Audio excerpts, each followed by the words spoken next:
Na kaliang Chief Electoral Officer ka Jala Meghalaya Dr. BDR Tiwari ulaong ba ka election Shiteng Samoi na kabenta ka Shillong Parliamentary Constituency kadai banlong hapo ki Henry Bnai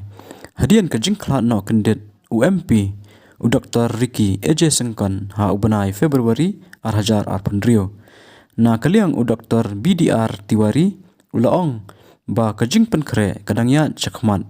ban penti kena ba ka election kanlong ka biai be ya renti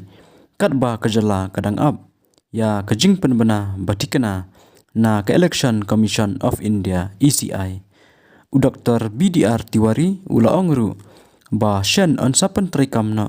ya ka special intensive revision SIR ha baro kawai kari ban penthma ya kithub nong thep word ondala penmi ya kajing betha na ka election commission of India but kani ka by election na kabenta ka Shillong MP seat kala banlong shua Bnai August 2020